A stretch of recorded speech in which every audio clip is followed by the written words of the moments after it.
Haleluya, haleluya, puji Tuhan. Saudara-saudara dimanapun saudara berada, kembali lagi dengan saya.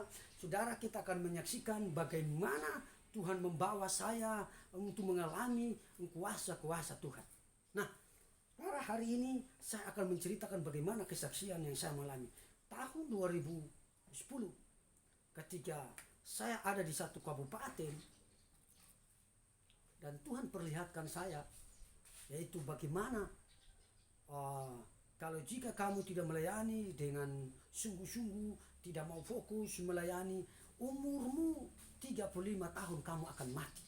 Dan pada saat itu saya ketakutan, suara itu datang, umur 35 tahun kamu akan mati. Sedangkan umur pada saat itu, umur saya 32 tahun. Jadi sisa masih 3 tahun saya dikasih jangka. Kalau tidak melayani Tuhan sungguh-sungguh, saya akan mati. Dan saya tanya kepada hamba-hamba Tuhan, kalau suara Tuhan itu datang, katakan umur saya 35 tahun, saya akan mati. Dan teman-teman saya katakan, bro, itu bukan akan kamu mati, tapi keinginan dagingmu akan mati. Saya bilang, apa itu benar? Kita akan buktikan bagaimana umur saya masih 32 tahun ini. Umur 35 tahun kamu akan mati. Dan akhirnya saudara, saya ambil komitmen 2010, saya tinggalkan proyek semua, dan akhirnya saya kembali dan melayani Tuhan dengan sungguh-sungguh, dan saya fokus untuk melayani Tuhan. 2010, waktu itu saya tidur, dan waktu saya tidur saya diperlihatkan Tuhan. Saya punya buku saudara, ini mencatat semua tanggal dan tahunnya. Dan 2010, waktu itu saya tidur, dan saya bermimpi Tuhan tidak lama lagi datang. Dan waktu itu saya lihat dalam mimpi itu, Tuhan perlihatkan 2010 itu, kenapa Tuhan datang? Kemudian saya lihat orang-orang yang di samping saya semua terangkat dan lain yang tidak terangkat. Dan saya tanya, ini hari apa? Dia bilang, katakan, ini adalah kedatangan Tuhan. Jadi banyak orang harus bertobat. Dan seketika itu beberapa menit langsung saya bangun dan saya bilang, kenapa? Tuhan, tadi saya bermimpi Tuhan datang dan mengangkat orang-orang yang setia. Itu tuh 2010 saudara. Dan akhirnya saya pelayanan. Saya keluar pelayanan, dan saya pelayanan di setiap desa, setiap kabupaten, setiap kota, setiap provinsi. Saya pergi melayani Tuhan, menceritakan kebaikan Tuhan. Dan saya melihat mujizat demi mujizat Tuhan terjadi. Orang lumpuh, orang buta, orang sakit disembuhkan Tuhan secara gratis. Dan seketika itu saya melihat mujizat Tuhan. Saudara tahu, setelah saya pulang pelayanan ke rumah 2011, saya tidur, dan akhirnya saya diperlihatkan kembali juga kedatangan Tuhan. Dan saya melihat kedatangan Tuhan yang kedua. Saya diperlihatkan Tuhan datang di atas awan-awan, dengan pasukan, dengan malaikatnya, dengan trompetnya, dengan sangkakala yang dibunyikan. Dan saya melihat orang-orang yang dikubur terangkat, orang-orang percaya terangkat, kemudian orang-orang yang hidup pun yang terangkat. Tapi orang yang tidak terangkat ini, saya lihat Tuhan perlihatkan saya, orang-orang yang tidak terangkat ini akan mengalami namanya antikris, penganiayaan. Dan saya melihat dan saya bertanya, kenapa ini orang yang tidak terangkat? Dan Tuhan katakan, orang itu yang tidak bertobat dan akan mengalami hukuman antikris. Dan ketika itu langsung saya bangun dan saya lihat, kedatangan Tuhan tidak lama lagi. Akhirnya saya pergi menginjil lagi saudara. Saya pergi dari kota ke kota, saya pergi kabupaten ke kabupaten, saya pergi dari desa ke desa. Saudara tahu, pelayanan yang begitu, yang tidak dijangkau oleh hamba-hamba Tuhan. Saya pergi untuk memberitakan kabar baik, Injil, saya sampaikan, dan banyak lawatan Tuhan, banyak mujizat yang terjadi. Orang-orang mengalami kuasa Tuhan, orang mengalami pertobatan massal yang terjadi. Haleluya. Singkat cerita saudara, Tuhan bawa sehingga Tuhan membuat sesuatu yang saya tidak bisa pikirkan itu terjadi. Dan akhirnya saudara, 2012,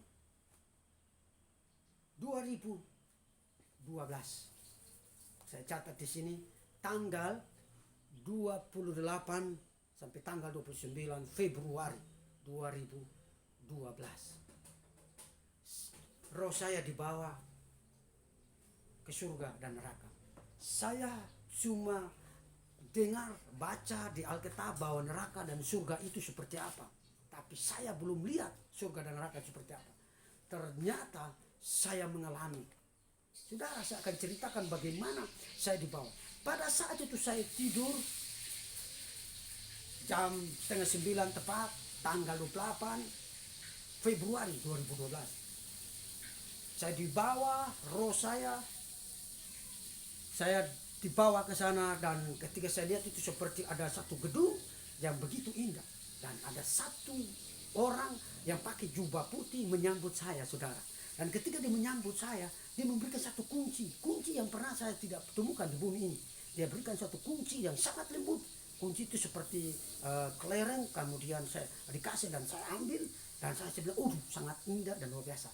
Akhirnya saya dibawa di gedung itu, dan saya lihat di samping kiri kanan 3 pintu, utara, selatan, barat, timur, 3 pintu. Jadi 12 pintu. Dan saya lihat, dan orang yang pakai baju putih itu membawa saya ke dalam, dan di dalam itu saya diperlihatkan namanya ada satu meja ditaruh di atas ada buku kehidupan. Saudara tahu, waktu saya lihat nama saya ada terdaftar. Tetapi saya lihat saudara-saudara saya, keluarga saya, namanya tidak terdaftar, termasuk om saya.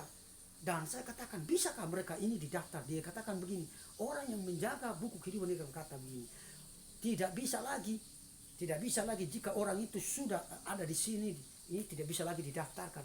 Jadi jika mereka masih ada di bumi, itu diberikan kesempatan untuk bertobat. Tapi orang yang ada di bumi, itu namanya tidak terdaftar. Karena orang itu belum bertobat, saudara. Dan orang itu belum menerima Tuhan Yesus. Dan pada saat itu saya melihat, saya nyeri.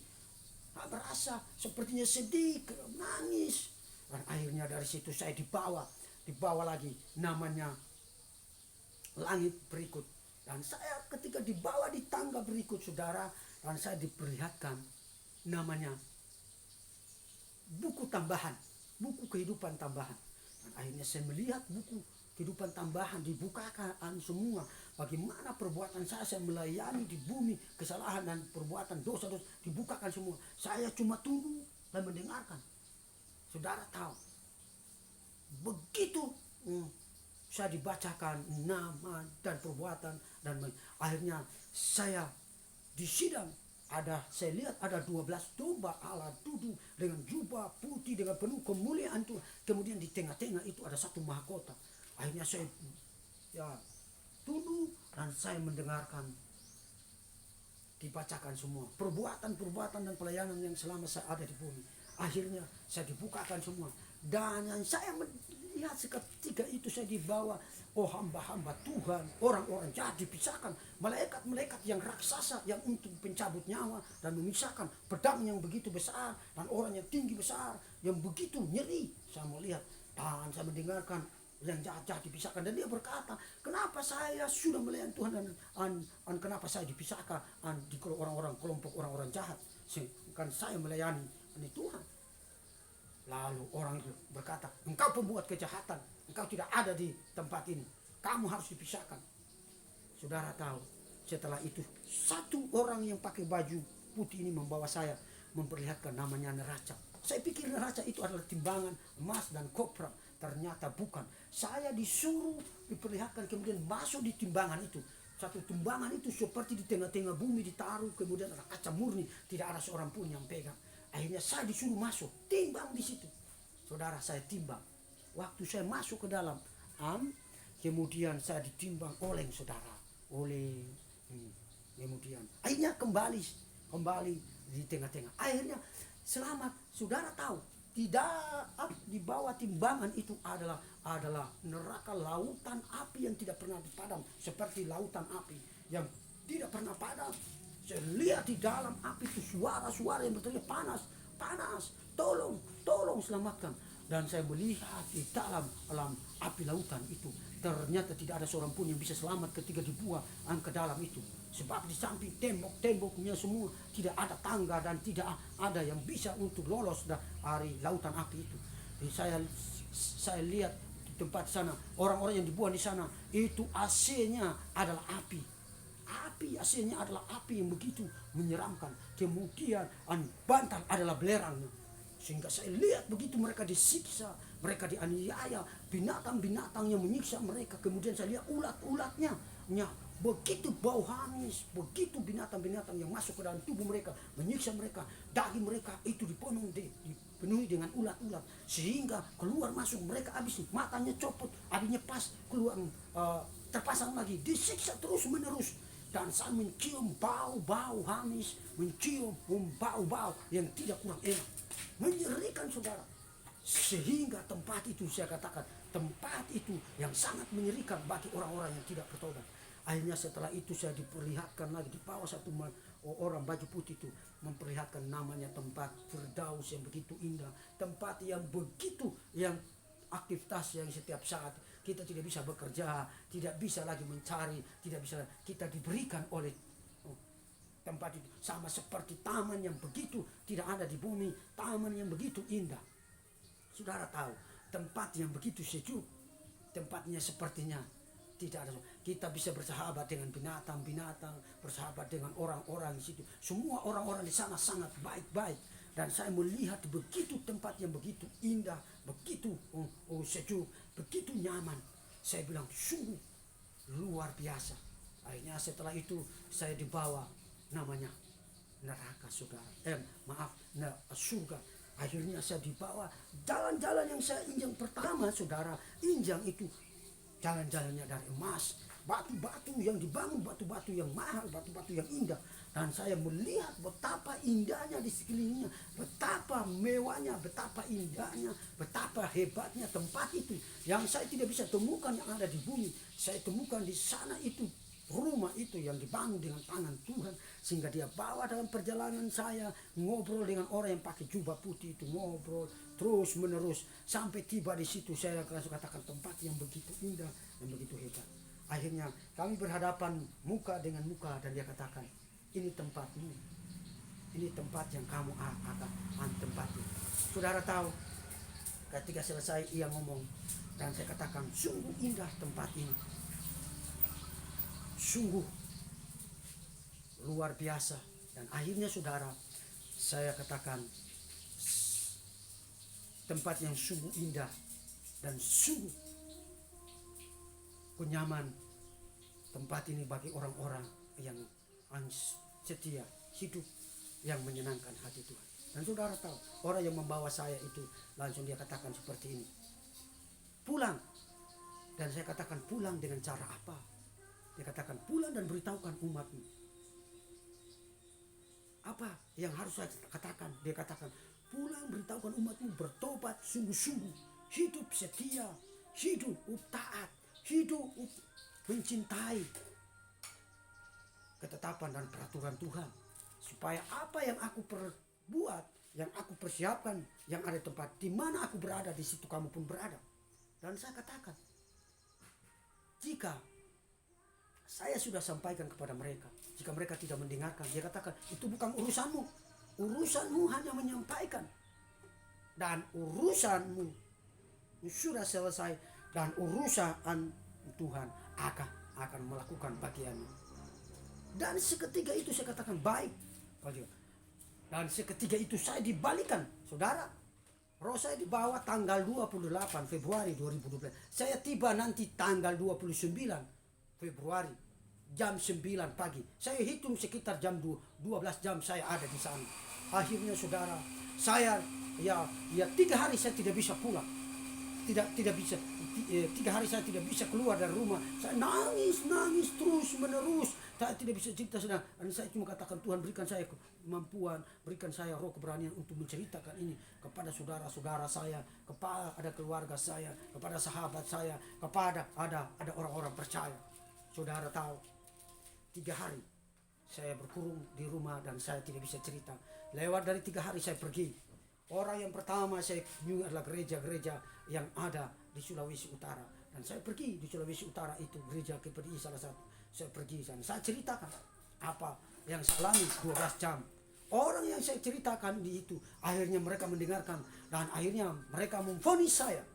Mereka vonis saya dan bahwa saya memberikan pengajaran yang berlainan. Dan mereka mengatakan bahwa Yohanes, menceritakan yang Tuhan bawa ke Pulau Patmos hanya langit ketiga. Kenapa kamu ceritakan ke langit, ke langit, langit? Nah, saya bilang saya tidak ceritakan. Apa yang saya alami kan itu perjumpaan saya dengan Tuhan yang Tuhan bawa. Itu adalah nyata, bukan rekayasa, bukan hoax. Saudara tahu, habis saya cerita, habis beberapa bulan kemudian, orang yang menolak saya dan orang yang tidak menerima, orang itu mati. Dan saya melihat itu semakin saya takut karena apa? Apa yang saya cerita mereka tidak percaya dan mereka menolak, mereka mati. Dan ada beberapa orang yang saya lihat mereka menolak dan tidak terima, mati seketika itu. Dan saya katakan, Tuhan izinkan mereka untuk bertobat agar mereka bisa mendengarkan. Dan pada saat itu mereka berteriak, itu bohong, dusta. Dan saya mau kasih tahu satu hal, neraka dan surga itu nyata yang saya alami. Hari ini saudara mendengarkan kesaksian, dimanapun saudara berada, saudara percaya, saudara akan diselamatkan. Sebab firman Tuhan berkata, barang siapa percaya, dia akan diselamatkan. Barang siapa tidak percaya, dia akan hukum.